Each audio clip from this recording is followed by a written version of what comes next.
Hey, everybody. Welcome to another episode in Kicking Back with Kat on my channel, In Cat We Trust. I am Katrina, host and creator of this lovely channel, and I have been very fortunate to bring this amazing woman on my podcast today. Introducing to y'all, Vicious Vicki. How are you today? I'm great. So I just had a freaking full course meal uh not too long ago, so I'm a little food coma over here, but we're good. We're good. What did you get to eat? You had a four course. What was part of the menu? Oh my goodness. So I had a French onion soup, which was filling in itself. And then Uh-huh. I had these bulgogi tacos. It's like Korean barbecue like meat with kimchi rice. That sounds So really good. good. And a brookie, which is a cookie and a brownie with ice Uh-huh. cream. And I feel like I'm going to explode. But it was worth it. It definitely sounds super yummy, super yummy. So I know you've been wrestling about 6 years or so. And so what are some of like moments for you in your wrestling journey so far that have been like highlight moments and then some moments that you took as a learning moment? Yeah, that's a great question. So the one thing that was definitely like my favorite thing that ever happened was I had a tryout for WWE in 2019. And I love sharing that because I was like 8 months in at the time and really didn't have any sort of like it yet. I was still finding myself. I was a valet who was transitioning to being a wrestler. So I was still finding myself and I had this amazing opportunity and really felt like I didn't have much to show for it. Um, but I got so much out of that, like from the likes of William Regal and a Robbie Brookside and a Norman Smiley and Matt Bloom and all these guys who, instilled so much knowledge into me from that. Like, that's what I have with me forever is like everything that they taught me. So like, yeah, I might not have gotten where I had to go, but I still have all that knowledge. A learning thing, or maybe like a learning curve. I feel like I'm learning all the time. Like it might be a cop out answer, but it's like one of those things where like when we go out there and we do what we do, like there's always that one little thing that we might screw up or we might notice that we do wrong and the fans might not, but we know. And I feel like every single time I go out there and every single match I have is a learning curve. Like I'm really finding myself every single match, every single show, everything that I do. And I feel like I always try to be better than I was at the last show or the last match. Um, so yeah, I think everything's kind of like a learning curve. I love that. I did know about the WWE NXT. That's pretty awesome. I think for anybody going, I guess you said 8 months in, so that's super awesome. um, what would you say? Because you said you was like a valet. So was that transitioning from being a valet, which as just somebody who kind of watches some Mhm. backstage stuff, how was that more difficult to do valet, or was it more difficult to kind of transition into actually wrestling? So I enjoyed managing. And obviously like I got into wrestling to be a wrestler, but sometimes they just kind of start out people, that's just how you kind of start out, get your feet wet. I'm very lucky that I did start out as a valet because I was with somebody who was a very established wrestler and he was known and he was like a super crazy heel, so I was kind of thrown into being a heel right away. It's usually the other way around when you're first starting out where you're a baby face. um, and for me, I was kind of just thrown into this villainous character that I nailed and I enjoyed doing it. Um, and because I was already training and already on the rise of being a wrestler, the transition was almost seamless. Like when I had a real life split with the person that I was with at the time, no hard feelings, just, life. Um, and we decided to split on screen, if you will, as well, and I made that transition into a singles competitor. And I was already kind of slowly doing that. So like even though I was a valet, I was still having like singles matches and whatnot. So I was already kind of like branching out before I really branched out, if that makes sense. Um, And I do know that like doing both and knowing that I can do both is obviously good for companies and whatnot, but just to have had that experience to kind of be a manager and be the one on the sidelines, and then now that I'm like my own entity and like the star, if you will, in my own right, it's two completely different things, but they both play such huge roles. So being able to have said that I did both, I think is pretty cool. Awesome. I like that. I think as an adult I appreciate villains or heels better. I as a kid I was always a face person, and so I love Oh when I can yeah. get a good heel when Oh somebody, yeah. and I've been very fortunate to see a lot of your matches, and I like a good, like, I'm like, all right, I see how she's getting the audience kind of worked up too, and it works, and so I love that. Awesome. Awesome. So, would you say, like, I know you have elevated your character, and I know wrestlers' characters are sometimes like really turned up versions of themselves. Um, would you say it was hard to kind of elevate from when you started your character to how you are currently? Oh yeah. So being where I was at in the beginning, I was kind of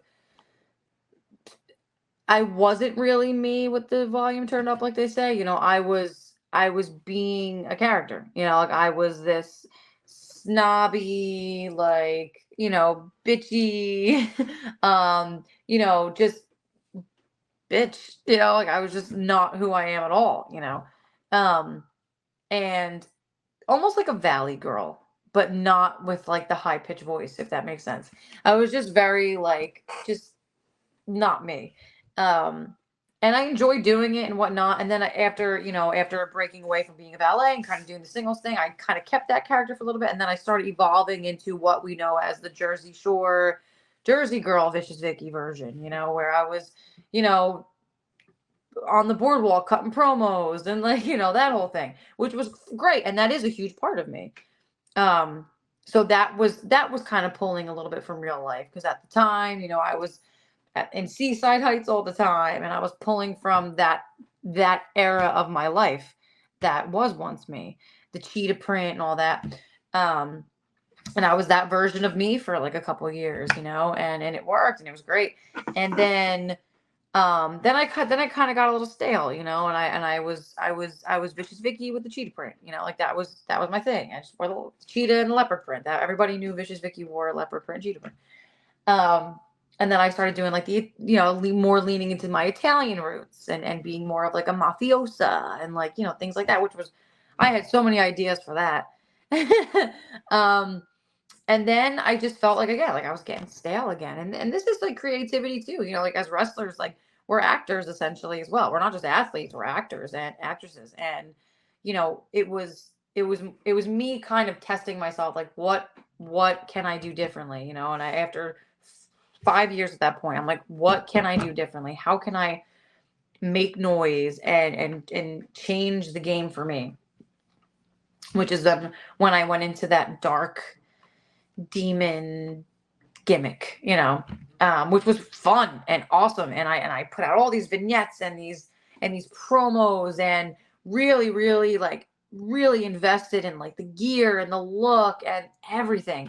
And I loved it. It was awesome. It was different. I was scary. I was still Vicious Vicky, but not, which is what I always try to be when I evolve. I always want to be, I always want to have the roots there, but evolve. And now my current form, as I call it, um, is really pulled from my real life struggles, my real life battles, my real life loves and dislikes. I'm just this version of me, the flame that never burns out. Like I go, go, go, go, go. I never quit. And, I had the devil try to get a hold of me, which is perfect for real life and for my gimmick. The devil tried to get a hold of me and tried to take over. And now I'm just this burst of flame that's just running rampant, and it's crazy because it's like now where I'm at right now, I feel like I'm me, and I'm having a ball right now. That's great. I wanted to just because you mentioned about, like, even with like your mental health, and I know you have spoke out pretty recently about like being kind, and that's something I always tell people in general, like, not let people walk over you necessarily, but don't be an asshole. And Yep. so like Pretty be much. try to be kind. So what are some things you do, I guess, when you kind of need to step away or recharge?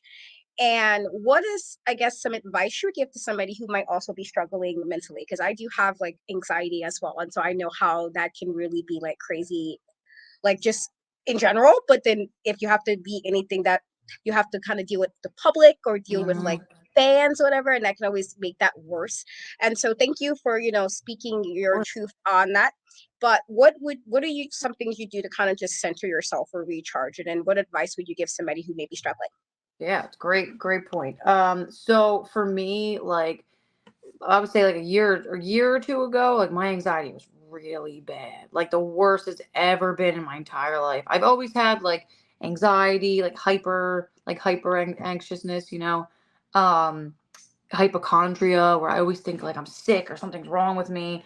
I've always had those things like kind of lingering, but like I would say a year or two ago, it was bad.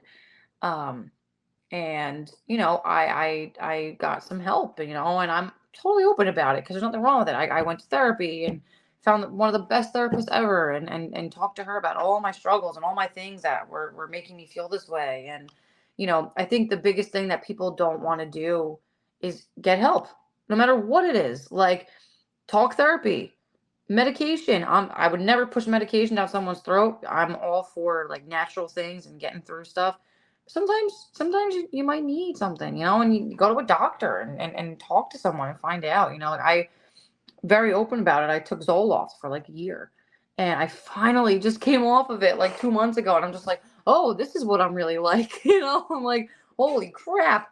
But it helped me. It helped me to get through. And I was on a very low dose, Um, but that was courage, man. Like, I didn't want to be on anything, but I knew that like I wasn't like at fault, or I wasn't weak because I did that. I knew that, the first step in anything at all, is getting help. It is seeking the help and admitting there's a problem in some way. Whether it's addiction, whether it's anxiety, whether it's literally anything. And people are always so scared to admit something, and I get it. It's nobody wants to be wrong, and nobody wants to feel alone. But the number one thing I've learned through, my mental health recovery is I'm not alone. There's so many of us who deal with so much stuff, which is why, like we were saying, I'm nice to people all the time, because you just don't know what someone's going through. You don't. And people assume, and people judge, and people, are so quick to like, oh, well, so and so's acting this way. I'm like, well, so and so probably has something going on in their life that you don't know about, Um, and it's a gift and a curse, by the way, because I'm very forgiving. Um, Literally someone could walk all over me. I'm like, it's okay. It's all right. Don't worry about it.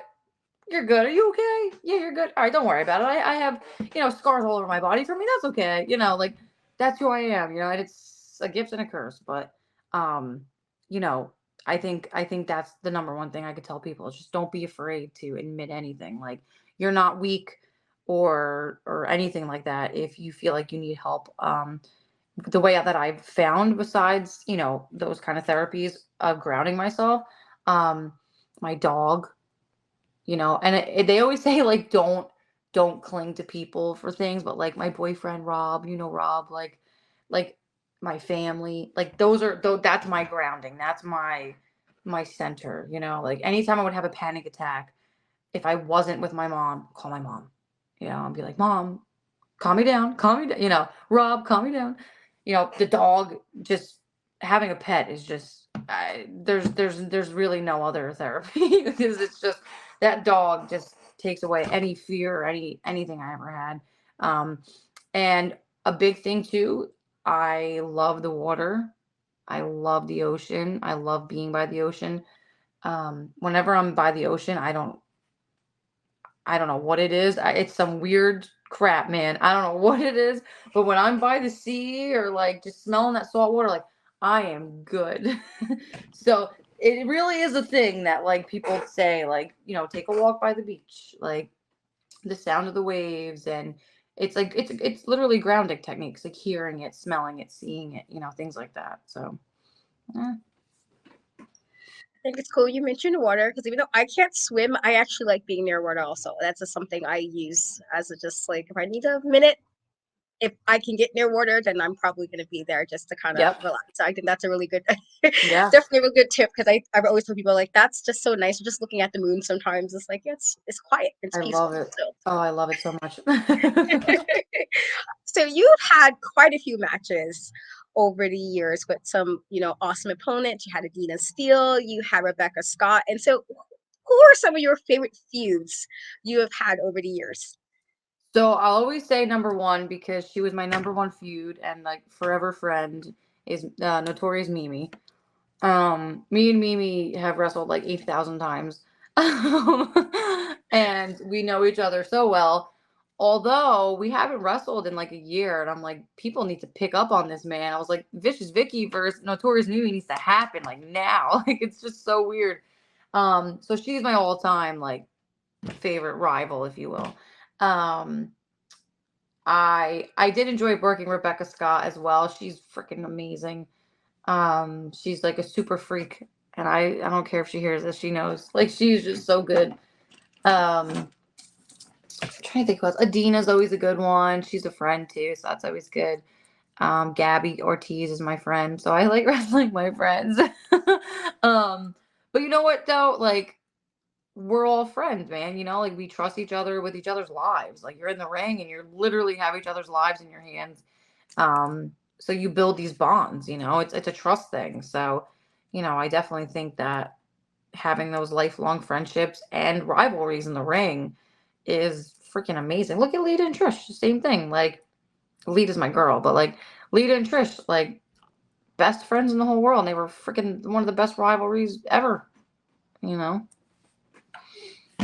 Yeah, Lito's one of my faves too. She's like tomboyish, and I was a bit of a tomboy too. So it's like you're super high flying, hardy boys, but also like you're kind of tomboyish, not overly girly, but girly at the Yep. same time. So I loved She was the best. Ugh.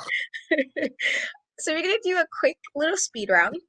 I'm gonna ask question. Tell me the first thing that come out of your head at that Uh-oh. moment. Oh, these are fun. Okay. So first question: what is your go-to snack, no matter what? Go-to snack no matter what. Protein bar. Okay. What is the last song you played on repeat? Oh God. If it doesn't hurt by nothing more. Okay. Last show you binge watched? Oh, Sopranos. We just finished. Yep. Okay, okay. If you could have any superpower, what would it be and why? uh, you got me. That's a good one. That's tough. It would either be invisible or read people's minds. Okay, I That's like that. tough. That's tough. If you were stuck on an island and you can only take three things, what three things would you take? Rob, Champ, and water. That was so quick. I love that. My family. And my last question, for you, what is the best thing for you as a wrestler that whatever aspect it is, what is something that you hold dear to your heart being a wrestler? The connection I have with the fans. It's not something that everybody gets. That's not like a mock or nothing. It's just it's a very humbling thing, and the kids and the fans just in general, like they love me, and it's sometimes it's a lot of pressure, but just how excited they are and like how loved I am by them and just being able to converse with people and to know that like I've helped them and I didn't even know like things like that. Um, always gets me. Like I'll be on the ride home just crying because I'm like, oh my god, I can't believe they said that. Like, or oh my god, I can't believe they gave me this gift. Or just people are just so sweet and so nice. And yeah, that's the number one thing. If I If I don't make it to the big time and I made some kid happy, I did my job, man. You know. I love that. So, can you tell everybody where they can find you and follow you, and if you have any events coming up where they can support you at a show? Yes, always support me, please. No. So if you follow me at Vicious Vicki, there's like underscores in my name, but it'll come up. And coming up, I have, what do I have? Oh my God. Oh, so not this weekend. Next weekend, I'll be in Indiana. So if anyone's in Indiana that's listening, I'll be in LaPel, Indiana. That's my debut. I'm making an out of state debut, which is awesome. And on 6/8, I will be at Pro Wrestling Magic. It will be at the Hinchcliffe Stadium in near Patterson, I think. Might be not, might be good if I know where, but Hinchcliffe Stadium is the Jackals Stadium, the minor league team. So they're doing a really big stadium show. So everyone, come check that out because that'll be really awesome. Yeah, that's my most upcoming show. So. Okay, great. Thank you so much, Vicky, for Of coming course. on. I enjoyed our chats. Glad we get to finally make it I happen after like know. forever. But everybody, I will have all the links to Vicky's social media, so definitely go check it out. And I have been to Pro Wrestling Magic many times, and so if you guys can get there, definitely go support. They always put on a good show. All And right. we will catch you guys next time. Bye, guys.